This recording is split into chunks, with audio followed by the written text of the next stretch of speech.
Papi Tamba est déjà sur ce plateau, analyste, acteur politique de la majorité.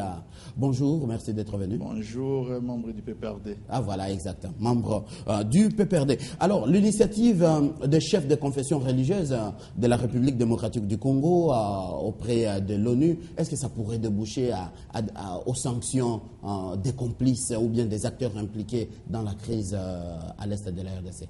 Non, par rapport à la situation actuelle qui traverse notre pays, je pense que nous avons besoin de la conjugaison des initiatives. Exact. On ne va pas dire qu'une initiative seule ou seulement institutionnelle suffirait pour que nous puissions maintenant ramener la paix de façon définitive dans notre pays.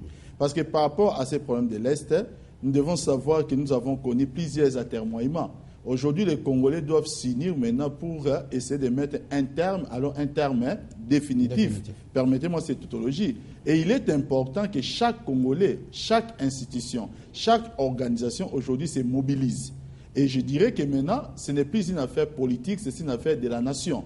L'Église aujourd'hui est dans son rôle. Quand l'Église n'est pas dans son rôle, on sait le lui dire. Et quand l'Église est dans son rôle, on le lui dit aussi. C'est un peu ça aussi, aimer une institution, aimer une organisation, c'est dire la vérité à l'organisation. Aujourd'hui, l'Église est dans son rôle de participer dans tout ce qui touche à tout Congolais. Ah voilà, ça c'est bien dit. Est-ce que ça pourrait déboucher à des sanctions?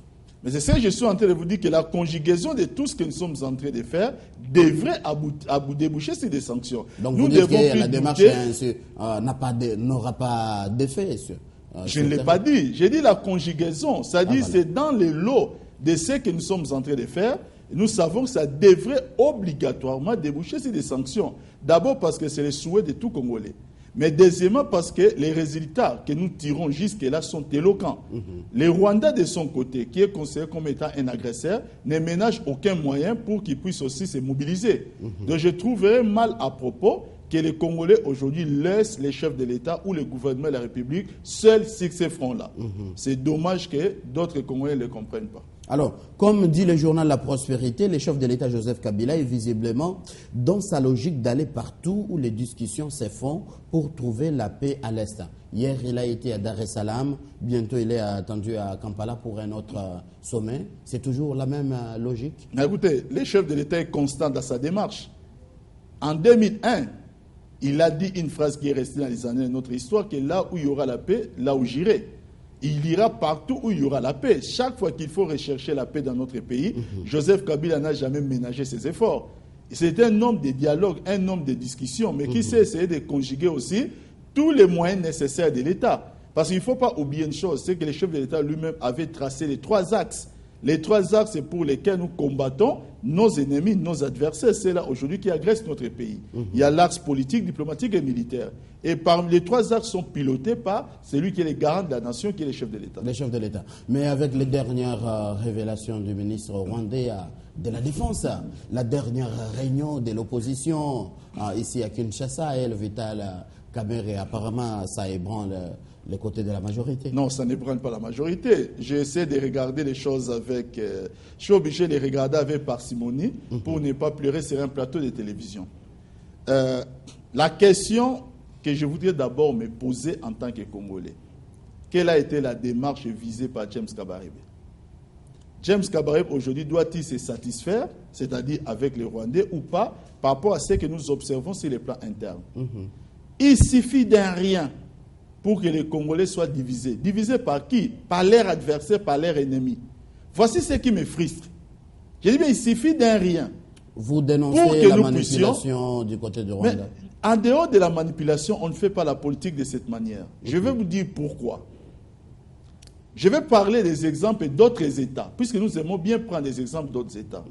Je vais vous parler, par exemple, de l'histoire qui se passe au niveau de l'Afghanistan, où nous savons qu'il y a des plans de désengagement qui ont été mis en place. Les Américains ont leur date, les Anglais, plutôt les Français ont leur date aussi, mais nous savons dans les débats, sur les plans internes, bien entendu, quel est le cahier de charges qui a été donné pour parler du plan de désengagement. Deuxième chose, toujours en France, nous avons tous assisté à un débat entre le président François Hollande et le président Nicolas Sarkozy. Lorsqu'il a été posé une question claire sur les otages français. Là, nous entrons dans un domaine terroriste. La réponse de François Hollande, qui était encore candidat, était claire. Qu'en cette matière, je ne pense pas avoir beaucoup de choses à dire parce que je suis conscient que cela relève du secret défense. Les accords avec les Rwandais, c'est un accord que nous avons en 2009, ont commencé par les caractères ou la nature que nous connaissons tous, et devait se poursuivre comme tel, où il y a certaines clauses qui ont tout simplement été classifiées dans le cadre des secrets défense.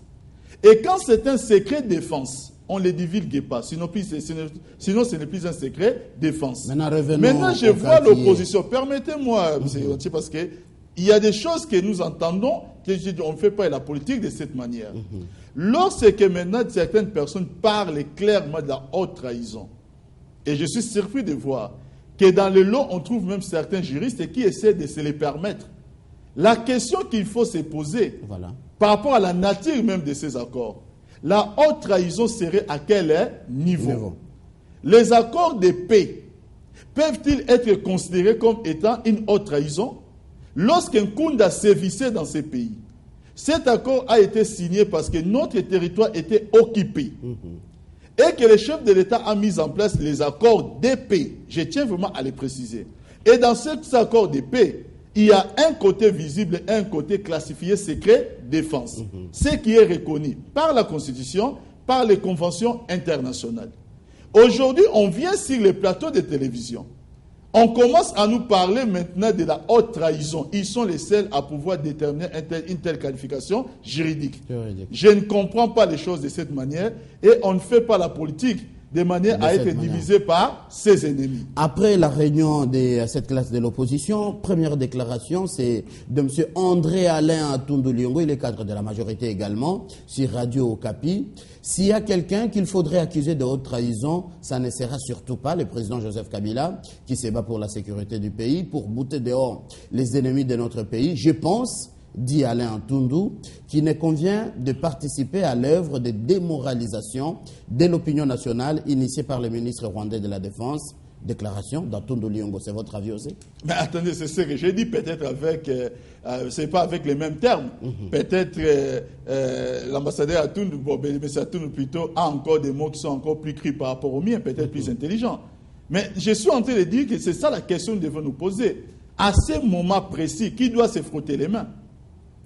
Il suffit, je dis bien, il suffit d'un petit rien pour que votre ennemi, attendez, soyons sérieux, même des gamins dans une cour de récréation, ils savent comment rester amis face à leur ennemi commun. Qui est notre ennemi commun aujourd'hui? Posons-nous la question. Ce sont des Rwandais ou l'opposition congolaise et l'opposition congolaise qui ont comme ennemi commun Joseph Kabila, ou c'est Joseph Kabila avec l'opposition congolaise qui doit avoir comme ennemi commun les Rwandais. James Kabaré ne vient que rajouter la couche à ce qui se passe déjà. Nous avons suivi le président Kagame. Nous connaissons ce qu'il avait dit. Et je pense l'avoir dit ici à Télé 50. Qu'en écoutant le président Kagame, on a l'impression d'entendre parler une opposition congolaise. C'est ça qui devient frustrant. Mais j'aime souvent le répéter. Qu'une grande civilisation est facilement détruite de l'extérieur lorsqu'elle est désignée et détruite de l'intérieur. Alors, là, ça me pousse à vous poser cette question. Bien sûr, c'est une grande manipulation, une très grande désinformation. Est-ce que James Kabarebe ne dit pas la vérité? Non, James Kabarebe ne dit pas la vérité. James Kabarebe sort de son costume de l'homme d'État.